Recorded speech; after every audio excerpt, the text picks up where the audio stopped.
Hello and welcome to Tiny Desk Knitting with Emma. Today will be the second installment of videos on my Hilda sweater. So Hilda to recap in case you didn't see my first video on Hilda, it's a big kind of coat-like cardigan from the Vintage Shetland project by Susan Crawford, and it looks like this. So it's knitted in natural shades of Shetland wool, or in this case, I think Susan Crawford's kits are in her own wool. This is the Vintage Shetland project. Quick recap of what this is. This is a collection of vintage knitwear that Susan Crawford has transcribed and put into patterns in a very wide variety of sizes. There's a lot of patterns. I think there's 27 patterns for garments and accessories, all based on not even based on, they're just transcriptions of actual things, pieces in the Shetland Museum from the 1920s to the 1950s. So most of them have beautiful vintage shapes. Susan has put out a subsequent collection of patterns called Evolution, which you can find on Ravelry. I'll link it in the show notes. And that's a book of, I think, 13 designs that are all based on things that she learned from the Vintage Shetland project, like certain lace patterns and Fair Isle patterns, and shaping things, etc. That are like, she's made them as like updated patterns that are more modern. So I've knit some things from there too. And I love the Vintage Shetland project, and I think it's a great way to get inspiration. You can either knit pieces directly from the Vintage Shetland project if that's your vintage vibe, or you can use it as inspiration, which is what I'm doing. And there are totally patterns in here that I would knit exactly as is. But this one, I edited this jumper into a cardigan with a round crew neck, or not a cardigan, excuse me. It's just a jumper with a round crew neck. Sleeve steeks, drop shouldered piece, normal length body, not too short, not too long, a little oversized. So, but I am using the natural shades with one edit or addition of a red. So it's a bunch of browns and then a red. I'm not using any gray colors, like she has used one gray color, maybe two gray colors in her original. But anyway, mine is red. So last time you saw this, if you watched installment 1, this was tiny. There was like this much. I had the ribbing and then like 1.5 bands. Now I've made it all the way to the armhole steeks, and I'm very excited. So here it is. Woo! It's still a little, I call it pebbly. They look a little pebbly before they're blocked. So there it is. Got my measuring tape right here. I can tell you exactly how long it is. I am done with this part of the main part of the body. I am moving towards the sleeve steeks. This is a tape measure from Neighborhood Fiber Co. in Baltimore, which I love. Great store, great stuff. It's a Black-owned business, and it's fantastic. They have their own dyed yarn line. Oh, it's amazing. Okay, so this is 17 inches long, which is how long I wanted it, because oftentimes if I knit them 15 or 16 inches with a drop shoulder, the pull up here makes it feel shorter than it is. So this bray I knit quite a lot longer than it suggested, and even then it's a little cropped. This is my bray cardigan. There's 2 videos on my channel about this. There might be a third. As I said in my last Hilda video, the third video got messed up in the editing process somewhere. So if you missed it, I mean, if you're wondering, whatever happened to it, here it is. It's done. It's got, can I go closer? Yeah, it's got glittery buttons, which is really fun. I got these at Looped in Washington, D.C. Yeah, it worked out. I did corrugated ribbed edging, picked up my sleeve stitches, picked up my button band, all went fine according to the plan. Got corrugated rib. The one thing, and I'm gonna actually talk about this in my video today about Hilda, is that the sleeve is huge. Like, it's just this is there's a lot of room there. It's big.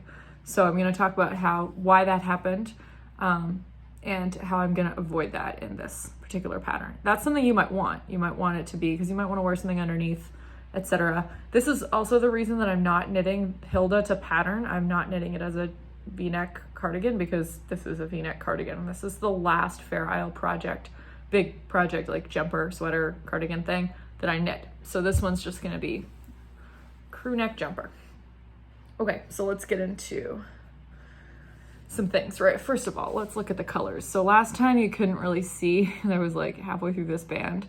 Now you can really see, all right, so I've got 2006, this is all Jameson's and Smith, Jameson and Smith Supreme jumper weight, except the red, which is 2-ply jumper weight. I started with 2006, which I've got on a cone, so I got a lot. This guy here, I've got the background color is 2002, which is Moret, I think. Musket? Moret? Something? No, I have no idea. Don't. Shayla? It looks really dark on the website for the Woolly Thistle, which is where I usually get my yarn, but it's not as dark. It's like the next lighter, maybe 2008 is probably the next lighter shade to this one, but that's not in my sweater. So I think this is then the 2002 here is the next lighter one. This is 2005 Shetland Black on the edges there, and then the maroon is Jameson and Smith 2-ply jumper weight in 9113. This guy, I've got 2006 as my background on these edges, same as here. And then the pattern color for the edges is 2004. And then here in the middle, I've got a new background color, which is 2007. So it's the darkest of my 3 background colors. And then I've got 2005 Shetland Black on the inside of there. So those are my colors. Got my bag here if you want to see them. This is 2002. So this is the one backgrounding the red. Got 2004. The one on the edge, the pattern color on the edges of here. Shetland Black, very sheepy. This is from a cone. Here's 9113, my maroon. What else? We got 2007. So that's the darkest background color, 2006. My lightest background, so there's my 3 backgrounds. Yeah. And then here's my 3 pattern colors. So I like it. I think it's cohesive. I think red and brown go together. Again, it's very similar to my, what's it called? The Yoki Doki, the one that I'm doing for the Woolly Thistle Cal. Although that might not get done because the stockinette is boring and I want to work on all the Fair Isle things. So we'll see. I mean, it'll get done someday, maybe not for the cow. Anyway, okay. So now we're going to go into some further editing that I had to do on this that was perhaps unforeseen or kind of on the fly. One thing that has often happened to me is that I've actually edited the colors. Like after I've started the last 2 pieces I did, which is this one and my Mayonnaise cardigan, which is episode 6. I did something on the bottom, which is to use that kind of grassy green that you can barely see right there. That was too low contrast, changed my mind, never used it again. The same exact thing happened on the Mayonnaise cardigan that I made. I used a purple that was not high enough contrast with its background, swapped it out for a gray. I didn't do it here. I'm really proud. I planned better. I didn't have to swap out any colors, but I did have to swap out some charts. So if you've watched installment 1, you know that I chose a size, or I chose a number of stitches around that is a multiple of 24. The multiples of 24 on either side of it, which are traditional numbers that you would use for a Fair Isle jumper, are both also multiples of 18. This is not a multiple of 18 because it's in the middle of 2 multiples of 18. Sorry, if you don't like math, I am so sorry. Yeah, Fair Isle design can be tricky and it involves some math. So there was a red band that had 18 stitches as a repeat, which meant I couldn't use it, so I had to change it. There's also, you can see here that this band and this band are the same, so every other band of these colors is this one, so that will continue. And then this one, this guy here, is different from this one, which is also different from this one. Some of these in the pattern, again, this is just a transcription of something that already exists, so this is not a dig at anyone, especially not the designer who did an amazing job. It just seems very similar, like a lot of them look a lot like this, but they're not exactly the same. And I didn't like that they were too similar. I wanted them to be very, you know, definitely different. Like obviously not the same thing, because these two are the same and I'm going to continue to do every other the same. And so I want these ones to be as different as possible. That is my own personal detail that I want. That's what Fair Isle is about. These guys here, the red ones, there's some repeats. There's some that I just didn't really like as much. Again, one of them had 18, so I had to go take that one out. Oh, I didn't know he was, oh no, he's outside. Hobbs is outside. We're gonna have to go for a walk pretty soon after I finish filming. Generally, sometimes I just want to swap out charts. That happens. That's me. I've done that before. Here on Bray, I had to add charts because there were not enough charts, because I ended up making it longer. So this one, and this one, these three at the very top, had to go into my trusty complete book of traditional Fair Isle knitting and find ones that worked. To do this, if you want to substitute, this book works great because it will tell you the height of each band, and they're organized by height. So bands that are 4, or, you know, 3, 4, 5, 6, 7, 8, 9, they're arranged in order. So and it says at the bottom of the page how many are there. So 11. These guys on this page, all 11. They're all 11 tall. You do have to go in and count, because for this, again, I just said, it's very important that each of the horizontal repeats are a multiple of 24. So they can be 4, they can be 2, 3, 4, 6, 8, 12, 24. 24 has a lot of factors. And sometimes I interchange the word factor and multiple. That's not intentional. I know what they are. I just sometimes get mixed up. So 24 has a lot of factors, which is why it's a good number. 32 also has a lot of factors. 48 also has a lot of factors. Those are good numbers to multiply your total by, so that you've got that many, and you can use a variety of different width charts. So to do this, I went into the book. This one here and this one here are both ones that just came out of this book. Wanted them to be different. Thought it would be nice. I can't remember if this one is in the pattern. This is one that I've used often and before. This my Mayonnaise cardigan in that pattern. This is one of the oft repeated bands. So I like that one. So that was easy. As you can see, some of them are continuous, some of them are broken. This one's broken. This one's broken. The rest are continuous. That doesn't matter to me. It's the same with these. Like these, every other one here is broken, and then these two are continuous. But again, doesn't matter that much. Okay, so again, yeah, it's not hard to kind of replace charts as you see fit. That's a good way to start. You know, if you are interested in doing your own Fair Isle pieces or riffing on designs by other people, because technically that is the ethos of Fair Isle, is that pieces, you know, work from a pattern, you work from charts. But of course that's difficult to learn. So in order to learn how to edit, I would say start by knitting patterns to pattern, like I did with Mayonnaise or lapwing. Well, lapwing I had to edit to make steeks, but otherwise I knit all the charts. Mayonnaise I knit exactly to pattern. This one, I branched out a tiny bit and added some extra charts because I needed to. This one, I'm really going kind of just, I'm starting with this inspiration. I love the look of that. I like the natural colors. I wanted to add the red, and I liked some of the charts, but you know, I wanted to replace some too. So I used that to inspire this modified one. And the vest that I made, the OXO vest, I think episodes 20 and 22 are the OXO vest.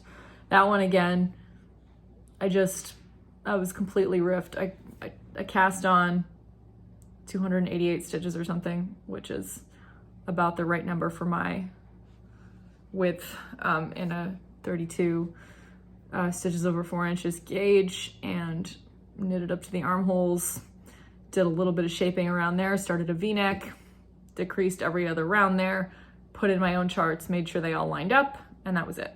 And it worked, it fits.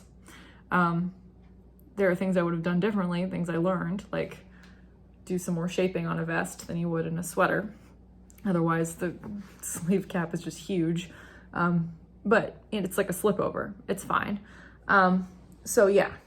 Okay, so I think I've just talked enough about the patterns. The next thing I'm going to talk about is my stitch marker placement. I use 3 stitch markers. If I were doing something with like a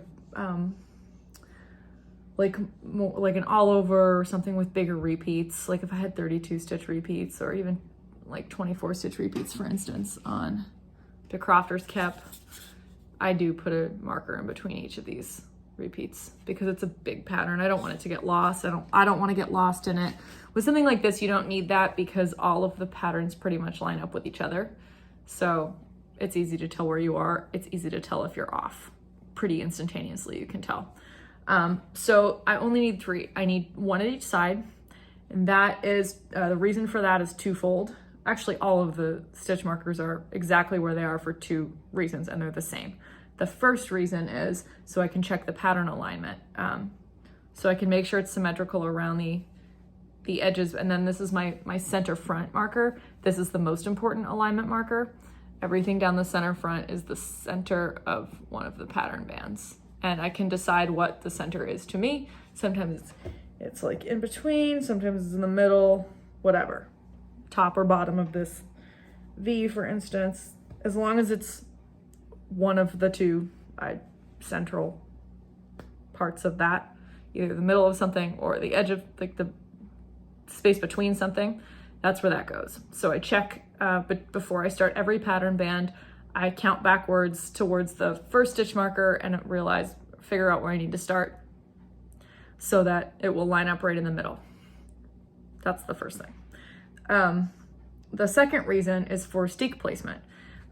You need to do steeks at the arm skies here, for the arm skies here, and then again at the center front when you get to the neck shaping. So I don't have to do any counting. I don't have to worry. I know exactly where my steeks are gonna go. They're gonna go symmetrically around these markers. Because the front and back, like if you divide the total number of this in half, it's even on the front and the back. So because there's like 312 stitches total.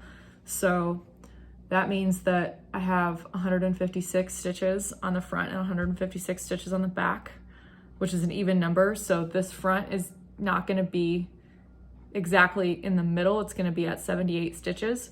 So that means I have 78 on this side and 78 on this side. So they're 1 off from each other because that has to go halfway. And these patterns do have a center. So I'm gonna have to do, when I do my arm sky steeks, there's gonna be 7 and 7. And I'm gonna have to take 3 from the front here and 4 from the front here, 3 from the back here and 4 from the back here, so that they become symmetrical. The fronts and back become symmetrical when I place the arm sky steeks. Hobbs. I don't know what he's barking at. There's people putting stuff in our driveway. Oh yeah, it's a person. Well, they came to say hi to him. That was nice. My parents are having their driveway paved, like with paving stones. And they're dumping something. Maybe they're digging it up today. Something is happening. It's not very loud, which is great. None of the windows are open, so that's why. Okay, so I've just talked about my stitch markers. This is the second time I'm recording this video. I recorded it last week and Hobbs kept interrupting and I just kept like rambling about random things that didn't really matter to this part of the sweater making, this part of the sweater construction. I talked way too much about blocking. I'm gonna save that conversation for when I have actually blocked it and tell you all of my reasoning for why I was blocking it at those points. But yeah, okay, so that's a good segue into sleeve steeks. So in Bray, this pattern here, the pattern asked me to put, it was 23 stitches on hold there at the underarm. At each underarm, I had to put 23 stitches on hold. That was way more than I've ever put on hold for any of the other sweaters. In Lapwing and Mayonnaise, I put 7 stitches on hold maybe for each sleeve. I basically put the same number of stitches on hold or cast them off, whatever you prefer to do. You can do either.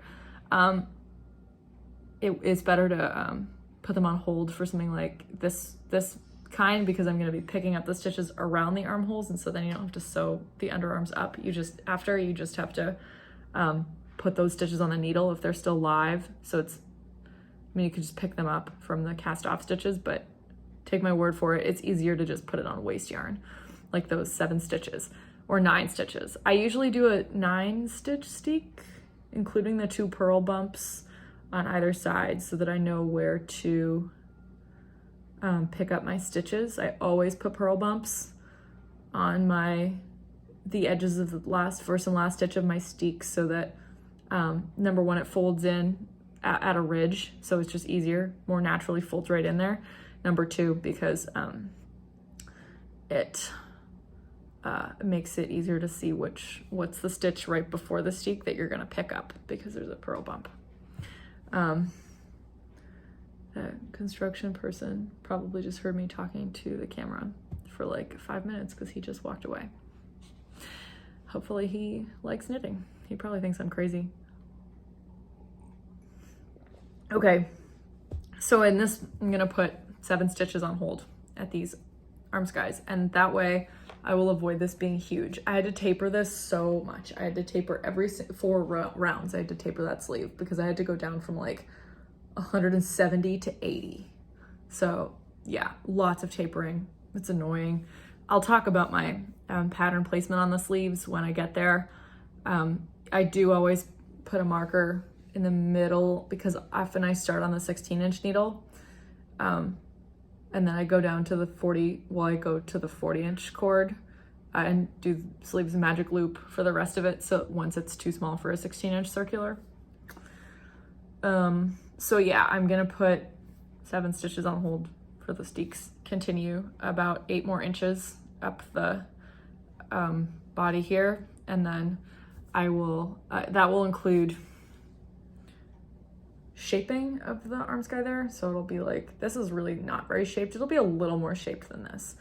So you shape it kind of at the down here by knitting 2 together some number of times at the front, and stitch before and after the steek. And then I'll have to think about my neck steek placement based on how big I want the neck shaping to be, how low I want that neck to be.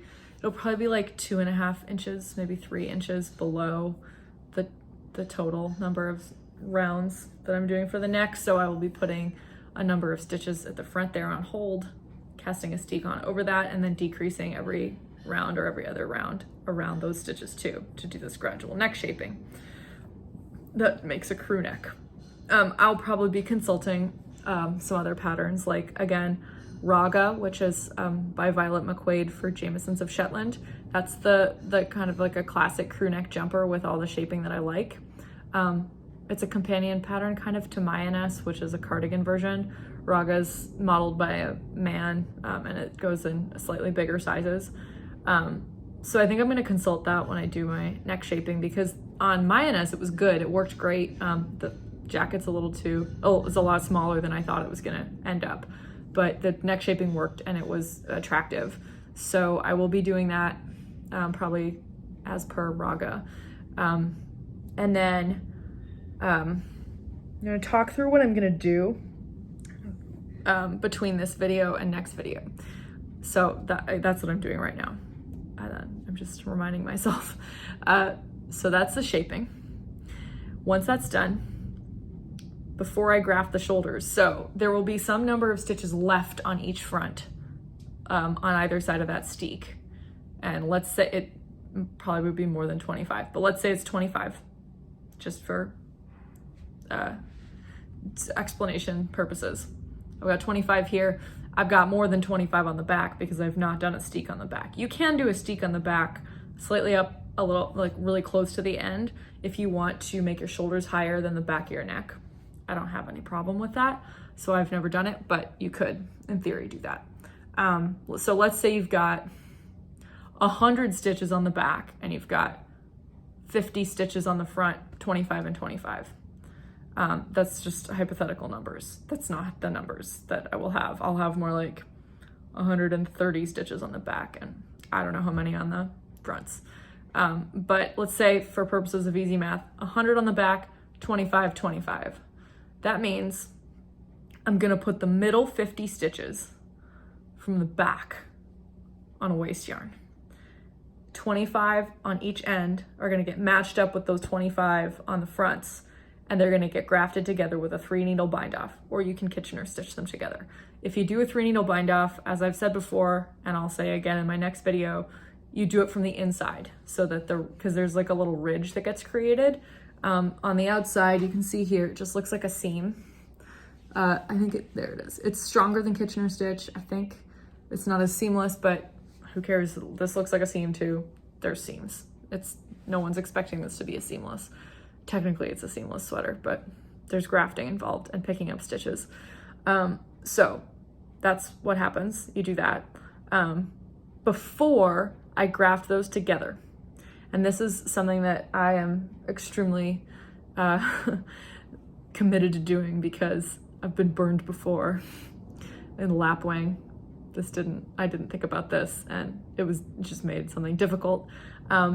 If you've seen my videos before, you know that I needle felt all of my steeks in woolen spun, not superwash yarn, because that is the easiest, least material consuming, time consuming, etc., skill consuming, whatever way to secure your steeks. I don't like a crochet hook at all. I'm sure that method works. If I were using superwash yarn, I would use a crochet hook because that's the strongest and most foolproof way of securing your steek. I don't think a sewing machine, some people will tell you the sewing machine is the best if you're using superwash yarn. I don't think that's true. Sewing machine can slip, you know, easily. I mean, you can do a zigzag stitch, still, you don't know where that's hitting each stitch. The crochet hook, you get every single stitch. From my perspective, and I feel like I know a lot about fiber and I understand a lot about fiber. If you want it to be amazingly secure and you're using a superwash yarn, use a crochet hook. If you're using Shetland woolen spun yarn, you don't have to secure your steeks at all. Most people from Shetland will tell you that they don't. I just use a needle felting tool. It's not time consuming. All you need is a needle felting tool. So I have a 3-needle tool. It's just like this blue thing. If you've seen my videos, Bray 2 is a good example. You've seen it before. And then you get a mat, like a tall foam mat, and you put the mat underneath whatever you're gonna needle felt together, and so basically that would go on the inside of the sweater, and then you punch and punch and punch and punch and punch all around, like down and up and down your steek and the width of the steek. It's kind of fun. If you are feeling aggressive or angry, it's a great way to get all that aggression out. It's like punching a pillow, but you're stabbing something. Never use a needle felting tool on another person or an animal. It is really sharp. Yeah, when I was a nanny, I never let the kids use it. They were allowed to watch me do it, but they were not allowed to come within like 3 feet of that needle felting tool because I was afraid they would get hurt. So do that before you graft your shoulders together, because otherwise you won't be able to get the needle felting pad all the way up to the top of the shoulder to do that properly. So because I did that with lapwing, I grafted them and then I shoved that needle felting pad in there and I tried to do it. It was so annoying to get the top of the steek. So I always needle felt, then I graft, and I would do the neck as well there because it could be hard to get up in there if the shoulders are grafted. Neck steek for this guy's gonna have a neck steek and 2 arm sky steeks. Needle felt those, then graft them together. Then don't cut the steeks. This is what I feel like I'm talking to myself in the future. So the future Emma, do not cut your steeks open. The first thing you do when all that is done, I'm gonna weave in all my ends, just because tidiness, and throw it in the blocking water immediately, because it's just better to block it before you're gonna pick up stitches and cut your steeks open. So I almost always pick up my stitches, knit a couple of rounds, and then I cut the steek, just putting less stress on those steek stitches. So block, dry, pick up stitches for probably the neckband first, cut the neck steek open, and then do the first sleeve. He needs to go on a walk. So I'm almost done here. Okay, so yeah, that's what I'm gonna do. That's my blocking spiel, short. Again, I talked about blocking for like 20 minutes in the last time I tried to record this. It was ridiculous, unnecessary. Okay, so this pattern, two more things. This pattern is nice, I like it because it's banded. I like a banded design because there's plain stockinette rounds. It's also easy to like chunk it up into, okay, I'm gonna do that today. I'm gonna do this today. I'm gonna do this today. I'm gonna do this today. Like you can see your progress easily. You don't need like a progress keeper or anything to keep track of this. It's easy to measure each band and be like, I need to do 3 more before I separate or before I'm done with the body, etc. So it's a kind of a good mix of like stockinette, which goes quick, and then these Fair Isle rounds, which are kind of small little, like these are 9 and these are 5, and then there's 3x1 around the red, which is kind of mindless. And again, those really help you line these 3x1s. They really, this little guy, these 2 little Shetland blacks, those Shetland black Pearies there, those, oh my gosh, they help you line up the patterns so well. So yeah, I also really like that it's easy to see where things line up. That was the second thing I was gonna say. So I've just said that. Yeah, it's really easy to see where these things line up. It smells really sheepy because I'm using 2 of the yarns are on a cone or from cones, especially the Shetland black. This dries out your whole mouth because it needs to soak up so much water. So whenever I'm knitting this sweater, my mouth gets really dry, which is something weird that I've noticed about the coned wool. I think it just wants to soak up moisture anywhere it can because still has a lot of lanolin, and so when you block it, you can really see like the bath will be dirtier than it would be if you were using just like the balls, because the lanolin's coming out. And it's very cool. It's like, it's really murky. You can see it come out. You might want to rinse it a couple extra times, but the bloom is going to be amazing. If you've never used a cone, like the bloom on Jameson & Smith is already so great, but the bloom, if you're using a cone, is so different. It's like night and day with that yarn. Like before you block it, you'll be like, oh, it's fine, you know, but like it's a little bumpier. Like because the yarn's a little thinner because of the lanolin, the bloom is big, it's bigger. It's astounding. So always block your knits, especially if you're using animal fiber. If you don't block your knits, you should. Okay, I think that's it. So again, I'll talk to you again about Hilda when she is done, when the body is done. I won't be doing tutorials, they don't work.